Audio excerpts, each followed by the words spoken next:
Tem novo depoimento, novidades aí, depoimento de Anderson Torres, o ex-ministro da Justiça de Jair Bolsonaro e também ex-secretário de Segurança Pública aqui do DF, presta depoimento desde cedo à Comissão Parlamentar Mista de Inquérito, a CPI, do dia 8 de janeiro, né, onde vários golpistas depredaram, invadiram o Congresso, o STF e também o Palácio do Planalto. Quem está acompanhando a CPI é meu amigo Yuri Ascar.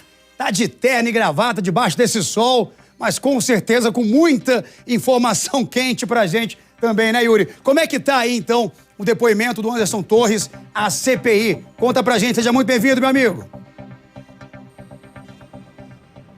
Obrigado, Cadengue. Boa tarde para você, boa tarde a todos que acompanham o Balanço Geral. Deixei ali o ar-condicionado da comissão, que também não está dando conta não, porque tá muita gente, está bastante lotado, para vir aqui do lado de fora, entrar ao vivo com as últimas informações desse depoimento, que já dura mais de 2 horas e há uma estratégia muito clara do ex-ministro da Justiça e ex-secretário de Segurança Pública, Anderson Torres, neste depoimento. Ele está sendo questionado e é bom lembrar que foi preso por suspeita de omissão nos atos do dia 8 de janeiro, porque estava viajando, estava nos Estados Unidos com a família no dia da invasão das sedes dos 3 poderes, com aqueles atos de vandalismo e de violência. Ele disse que, na véspera, deixou tudo planejado, que caberia à Secretaria de Segurança Pública somente o planejamento, já que a Secretaria não tem um efetivo. A própria Secretaria de Segurança Pública do DF não tem viaturas, não tem policiais, não tem seguranças, não tem servidores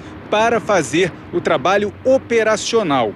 Então, caberia a quem esse trabalho operacional, como sempre coube, à Polícia Militar do Distrito Federal. Segundo Anderson Torres, se o planejamento tivesse sido cumprido no dia 8 de janeiro, jamais haveria invasão às sedes dos 3 poderes. Vamos ouvir um trechinho do que ele disse à relatora, a senadora Elisiane Gama. A Polícia Militar do Distrito Federal, o senhor Anderson, mandou a quantidade de militares suficientes para conter a manifestação? Isso é que tem que ser apurado aqui, senadora. É isso é que os senhores têm que chegar à conclusão, o que foi certo e o que foi errado. Eu estava fora do país, eu não posso dizer. E muitos senadores e deputados da antiga base de Jair Bolsonaro, eles questionam também, tentam imputar uma responsabilidade ao atual governo federal, o governo Lula, e em especial o ministro da Justiça, Flávio Dino, principalmente depois do depoimento da semana passada, em que ficou claro que a ABIN havia sim emitido os alertas para o governo federal, né, sobre a possibilidade de ser uma manifestação violenta e que poderia haver uma tentativa de invasão às sedes dos 3 poderes, como de fato aconteceu. O senador Isalci Lucas, que é do PSDB aqui do Distrito Federal, que não era integrante da base bolsonarista, mas também não é da base governista do atual governo, também questionou o ex-ministro Anderson Torres a respeito de uma eventual responsabilidade do governo federal. Acompanhe. Diante desse cenário, não lhe parece crível a hipótese que o governo federal simplesmente deixou a quebradeira acontecer? Ele poderia ter evitado? Com os instrumentos que Vossa Senhoria tinha e o Ministério também. Eu acho que precisa ser apurado. Isso é o que precisa ser apurado aqui na comissão.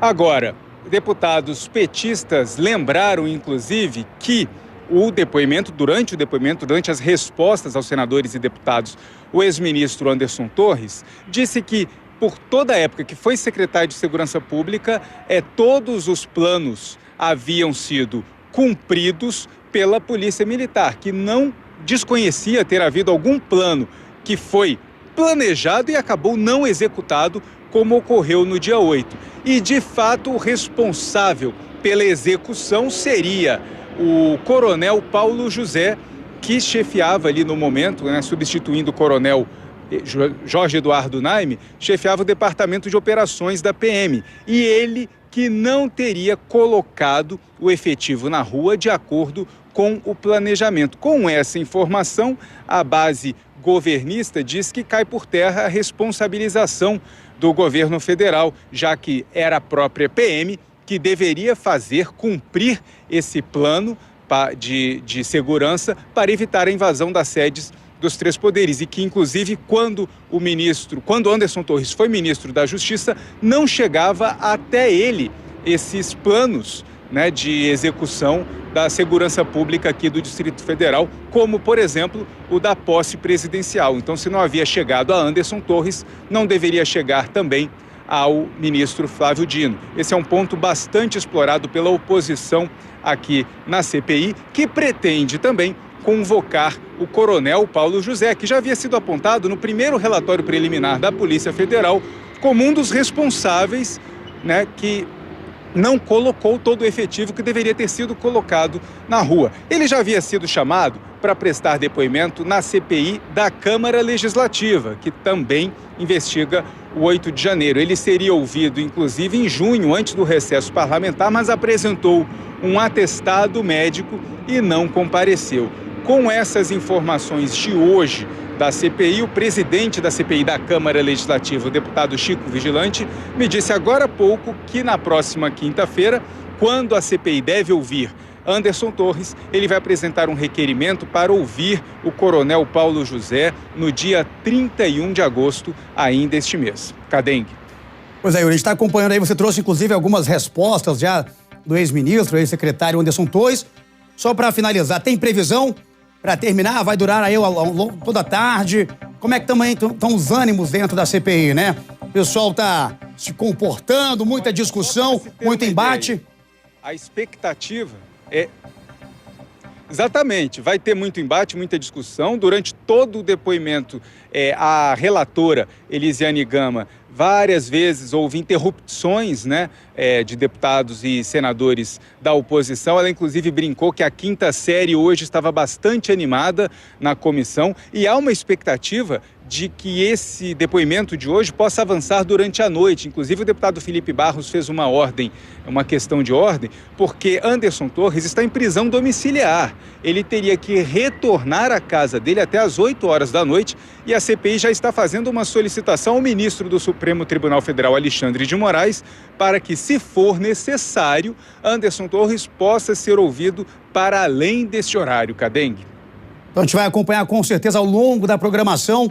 Yuri Ascar, todo o nosso elenco, o nosso time de reportagem, jornalistas, acompanhando o depoimento de Anderson Torres à CPI do dia 8 de janeiro.